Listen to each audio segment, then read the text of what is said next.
Hi guys, welcome back to College Dunia YouTube channel, and today we are back with another video on last minute tips for NEET 2025. So for today's video, we have Rudraksh and Ansh who are NEET 2024 toppers. So let's start with the video. So first of all, I would like both of them to introduce themselves. So Ansh, can you introduce yourself? Yes. Hi, sir. Hi, everyone. My name is Ansh Chittodia. I'm currently studying MBBS Motilal Nehru Medical College, Prayagraj, and I cleared NEET in my second attempt, and my score is 78 with the rank of 8027. Okay, great. Rudraksh, can you also introduce yourself? So, hi everyone, myself Rudraksh. I scored 675 in NEET 2024, which is my second attempt. So, I am currently studying in PGIMS Rohtak, Haryana. And हाँ बस ये ठीक है, great guys. So Rudraksh and Ansh are among NEET 2024 toppers. So NEET 2025 के लिए अभी last moment tips कौन सी होगी? So these guys can help you a lot. ठीक है guys, तो अभी डिस्कस करते हैं. जैसे कि कल NEET 2025 का एग्जाम है, तो आज लास्ट डे है, तो आज स्टूडेंट्स को क्या करना चाहिए? लाइक अपने नोट्स रिवाइज करने चाहिए, फॉर्मूला रिवाइज करना चाहिए, या फिर ऐसे स्ट्रेस फ्री होकर रिलैक्स करना चाहिए? What do you suggest? So, according to me, जैसे मैंने लास्ट डे था तो उस टाइम मैंने जो मेरे शॉर्ट नोट्स थे, जो मैंने फिजिक्स केमिस्ट्री के शॉर्ट नोट्स बनाए थे, वो कंप्लीट रिवाइज करे थे. एंड जो मिस्टेक कॉपी थी मेरी, जहाँ पे मैंने सारी मिस्टेक्स लिखी थी after my all mock test की जो मिस्टेक्स थी वो रिवाइज करी थी. एंड जो मुझे थोड़े से साइंटिस्ट वाला वो था, साइंटिस्ट वाला डाटा कि उन्होंने क्या कैसा डिस्कवर किया था, ये सारी चीजें मैंने एक जगह नोट करी थी, उनको ऐसा रिवाइज किया था. एंड जल्दी सो गया था मैं रात को और अपनी सारी नींद अच्छे से पूरी करी थी और बिल्कुल चिल मोड में था उस टाइम में. बिल्कुल टेंशन नहीं थी और घर वालों ने बहुत सपोर्ट करा था, है ना. तो ऐसा बिल्कुल टेंशन लेके नहीं करना है, बिल्कुल ऐसा शांति से करेंगे और चिल होके करेंगे, बिल्कुल ऐसा टेंशन लेके नहीं करेंगे. Okay, great. अंश? मेरा भी सर थोड़ा ऐसा ही था. लास्ट मिनट रिवीजन के लिए फिजिक्स और केमिस्ट्री के जो शॉर्ट्स बना रखे थे वो पढ़े थे. बट हाँ, मैंने एक गलती करी थी, मैं टाइमली सोया नहीं था. तो मैं वो एडवाइस करूंगा सबको कि टाइमली सो जाना, 11-12 बजे आराम से जितना पढ़ा जाता है पढ़कर. क्योंकि मैं सोया 1 बजे, मेरे को 3-4 बजे तक नींद नहीं आई फिर. तो उसकी वजह से वो टेंशन हो जाती है बहुत कि मैं सो नहीं रहा हूँ, अभी पेपर खराब ना हो जाए. तो वो चीज़ आपके साथ ना हो. तो टाइमली सो जाना, रिवाइज जितना हो जाए उतना अच्छा है. स्ट्रेस नहीं लेना चाहिए, मतलब फिर ना आपको सब कुछ आता भी, आप वो भी नहीं कर पाते हो. बाकी बायोलॉजी तो अब तक सबकी रेडी हो जाती है. फिजिक्स के एक बार फॉर्मूलेज देख लेना और सेंटर पर टाइमली पहुंच जाना. तो वो अगर लेट पहुंचते हैं फिर पहले से ही परेशान हो जाते हो, पेपर इजी भी है वो भी खराब हो जाएगा. तो इन सब चीज़ों का, छोटी चीज़ों का ध्यान रखना चाहिए. राइट. ऐसे टाइम पे सो जाना चाहिए, क्योंकि अब तक जो जैसे आपने कहा बायोलॉजी तो हो गई होगी, फॉर्मूलाज देख लो. बाकी टाइम पे नहीं सोओगे तो कल के लिए फिर एंजाइटी हो जाएगी. कल भी तो इजी आएगा तो फिर दिक्कत हो जाएगी ना पेपर. राइट जी सर. और ठीक है. और कल के लिए कोई टिप्स, जैसे एग्जाम सेंटर पे पहुंचने से पहले, लाइक बहुत लोग क्या करते हैं रास्ते में, like on the way to the centre वो रिवाइज कर रहे होते हैं, तो वो करना चाहिए या फिर नहीं करना चाहिए? मतलब माइंड को कैसे रिलैक्स करना चाहिए या फिर और थोड़ा रिवाइज कर ही लेना चाहिए? सर मैंने तो सुबह उठ के थोड़ा बहुत रिवाइज करा ही था. वो कितना ही समझा लो अपने आप को, करते ही हैं, सभी करते हैं. बट हाँ, एग्जाम से फिर 2-3 घंटे पहले एकदम सब छोड़ दिया था. मंदिर गया था आराम से, मम्मी पापा से बात करी, फिर साथ में हम सेंटर के लिए चले गए थे. खाना खाया था बट ज्यादा हैवी नहीं खाया था, इससे नींद ना आए दोपहर में. बहुत लाइट सा ब्रेकफास्ट करके गया था. तो हाँ, तो थोड़ा चिल रिलैक्स मूड में रहो तो अच्छा है. हाँ, थोड़ा रिलैक्स मोड में रहो, क्योंकि देखा होगा आपने भी और जो लोग अभी नीट दोबारा भी दे रहे होंगे, क्योंकि सेंटर पे एंट्री लेने से पहले भी लोग अपने नोट्स पढ़ रहे होते हैं, तो इतना स्ट्रेस मत लो यार.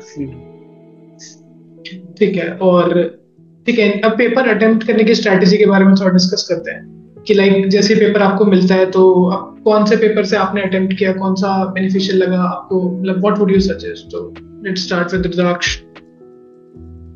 तो पेपर अटेंडेंस स्ट्रेटेजी मतलब इंडिविजुअली सबकी अलग अलग होती है, तो सब अपने लिए क्रैक कर लेते हैं। जैसे अब आप मॉक्स देते हो, जो आपने पूरे महीना मॉक्स दिया, तो आपको ना अपनी खुद की स्ट्रेटेजी पता चल जाती है। तो अकॉर्डिंग टू मी मैंने कैसे किया था, मैंने तीनों चीजें ट्राई कर ली, हर एक कॉम्बिनेशन परम्यूटेशन कॉम्बिनेशन लगा के। तो मेरे को सिर्फ यही सेट हुआ था कि जैसे पहले बायो करेंगे, केमिस्ट्री करेंगे एंड देन फिजिक्स करेंगे, और इनको हम पार्ट वाइज करेंगे, सेट वाइज करेंगे। पहले एक बार पूरा पूरा पेपर स्टार्टिंग से लेके एंडिंग तक कर लिया, एंड फिर दोबारा रीडिंग करेंगे, तो उसमें जो पहले बार में क्वेश्चंस नहीं हुए थे वो दोबारा से हम कर लेंगे अटेम्प्ट। तो ऐसा मैं 2 बार में पेपर कंप्लीट करता था, एंड वो मेरा मतलब बल्कि जल्दी भी हो जाता था टेस्ट मेरा, ठीक है। एंड जो OMR है तो हम सेट वाइज करेंगे। जैसे पहले बायोलॉजी पूरी कर ली, तो बायोलॉजी की मैंने पूरी OMR भर दी, ठीक है। एंड फिर केमिस्ट्री कर ली, केमिस्ट्री की पूरी OMR भर दी।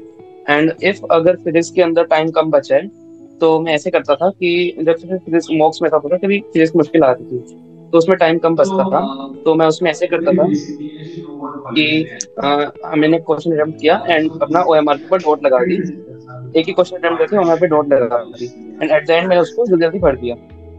तो ये आपको धीरे धीरे ऐसा मोस्टली पता चल जाता है कि आपको कैसे कैसे सॉल्व करना है पेपर। राइट राइट, आपने जैसे मॉक टेस्ट की बात करी, तो मॉक टेस्ट अटेम्प्ट करा होगा तो स्ट्रेटेजी तो रेडी होगी, राइट? ठीक है, और हाँ जी सर। ठीक है, OMR शीट के बारे में डिस्कस करते हैं। ठीक है अंश, आपके कोई ओपिनियंस? हाँ सर, मेरी स्ट्रैटेजी थोड़ी डिफरेंट थी। मतलब वही जैसे इन्होंने रुद्राक्ष ने कहा, सबका अलग अलग रहता है। तो फर्स्ट अटेम्प्ट में मैंने भी ऐसे ही करा था, bio, chemistry, physics. But second में मैंने वो चेंज कर दिया था, मैंने पहले फिजिक्स से स्टार्ट किया था क्योंकि फिजिक्स मेरी वीक थी। तो फिजिक्स एक बार मेरी कंप्लीट हो गई थी, थोड़ा कॉन्फिडेंस आ जाता था कि बाकी का पेपर तो कर ही लूंगा। तो पहले मैं फिजिक्स करता था, फिर केमिस्ट्री, फिर बायो एंड में करता था, क्योंकि थ्योरी थ्योरी थी, जल्दी जल्दी हो जाता था। और मैं भी ऐसे 2 राउंड में पेपर करता था। एक बार फर्स्ट राउंड के बाद ही OMR में डॉट्स लगा लिए, सेकंड राउंड में साथ साथ रिवाइज कर लिया एंड OMR फिल करते चले गए। तो उससे ऐसा भी नहीं होता कि एंड के लिए OMR छूट गई, बबलिंग में मिस्टेक हो गई। और 2 राउंड में पेपर करो तो अच्छा रहता है, मिस्टेक्स कम होती है फिर। राइट राइट, सही बात है। ठीक है, और ऐसी कोई चीज है जो आप बताना चाहोगे, लाइक जो चीज अवॉइड करनी है वाइल फिलिंग OMR की? जैसे आपने बोला कि लास्ट में अगर करोगे तो गलती होने के चांस हो जाते हैं ना, जल्दी जल्दी करने का। ऐसा कोई और पॉइंट? जैसे OMR का है तो कुछ कुछ बच्चे ऐसा करते हैं कि मतलब एक बार में आपने क्वेश्चन सॉल्व कर लिए सारे के सारे, एंड फिर एट द एंड पूरे पूरे 180 to 180 क्वेश्चंस पूरे एक बार में फिल करते हैं। तो पहले मैंने ऐसे ही करता था, तो मतलब मेरी एक दो गलतियां हो जाती थी ऐसे OMR के अंदर।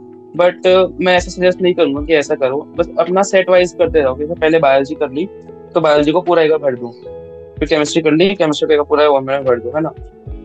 फिर गलती के चांसेस कम हो जाते हैं। नहीं तो एट द एंड अगर आप सारे के सारे एक बार में OMR भरोगे ना, तो सब बड़ा टेंशन में रहेगा पूरा पूरा कि पूरे OMR नहीं भरी है, और फिर ऐसा दिमाग में थोड़ा स्ट्रेस रहता है इसका, और OMR में गलतियां हो जाती है फिर इस चक्कर में। राइट राइट, पूरा एक ही चंक में करोगे तो हाँ प्रॉब्लम हो जाएगी, तो उनको बैच वाइज हाँ कर जी। लो, कैटेगरी वाइज कर लो। राइट राइट, ठीक है guys, great tips from both of you.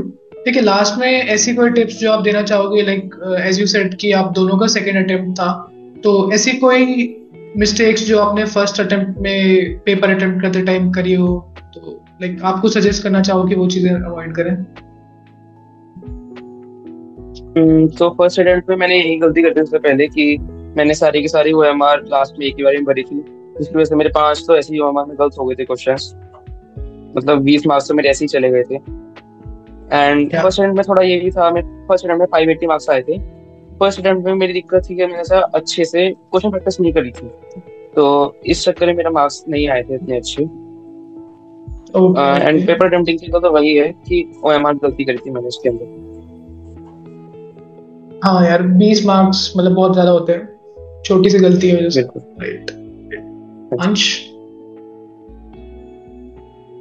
मैं कहना चाहूंगा एक प्रॉपर मतलब टाइम अपना पहले से फिक्स कर लेना सब, तो अच्छा रहता है कि इस सब्जेक्ट को इतना टाइम देकर चलूंगा। अगर पहले से डिसाइड नहीं करोगे, वहां पर सोचोगे चलो बायो को 10-15 मिनट और दे देता हूँ, क्या ही हो जाएगा, फिर वो दूसरा छूट जाए। तो वो चीज आप पहले से फिक्स कर लो तो इजी रहता है आपके लिए कि इतने टाइम के बाद मेरे को आगे मूव करना ही है, चाहे कुछ भी हो जाए। तो इतना टाइम OMR के लिए फिक्स रखना ही है, इससे आपका कुछ छूटेगा नहीं। जैसे मैं फिक्स रखता था कि 20 मिनट कम से कम OMR के लिए लेके ही चलूंगा, कि अब चाहे मेरा कोई सेक्शन छूटा रहे, पहले OMR, तो द टाइम फिक्स कर लो पहले, तो अच्छा रहता है। करेक्ट यार, टाइम मैनेजमेंट बहुत इंपॉर्टेंट स्किल है। जैसे आपने कहा कि 20 मिनट OMR के लिए रखे हैं, ठीक है यार, जो आपने पहले सॉल्व कर लिया उसके मार्क्स तो लूज नहीं होना चाहिए ना, तो टाइम मैनेजमेंट बहुत इंपॉर्टेंट है। ठीक है, great tips from both of you. I hope our audience also likes them. ठीक है, thanks a lot guys. And all the best everyone. Yeah, all the best from College Dunia यार। एक चीज मैं ऐड करना चाहूंगा कि आई सजेस्ट एवरीवन कि मतलब अपने साथ वाटर बॉटल पक्का लेके जाना, क्योंकि ऐसा कुछ भी नहीं पता था, कभी भी ऐसा लाइट जल जाती है, कैसा सेंटर आता है किसी को कुछ नहीं पता, डिहाइड्रेशन होती है, फिर बहुत दिक्कत हो आती है। तो ऐसा वाटर बॉटल जरूर अपने साथ लेके जाना, है ना, वो बहुत इम्पोर्टेंट है। करेक्ट यार, गर्मी का टाइम चल रहा है और लाइट वेट चल रही है, सेंटर कैसा होगा, लॉजिस्टिक्स कैसे होंगे ना, आपको पता नहीं है, तो बाद में उस टाइम पे एंजाइटी हो जाएगी, दिक्कत हो जाती है, तो पानी साथ रखो। Yes, sir. And all the best everyone for NEET 2025. Yes. All the best everyone. Again, all the best from. Yeah, definitely. Be positive and all the best from Rudraksh and whole College Dunia team. You'll do great. Thank you, sir. Thank you, sir.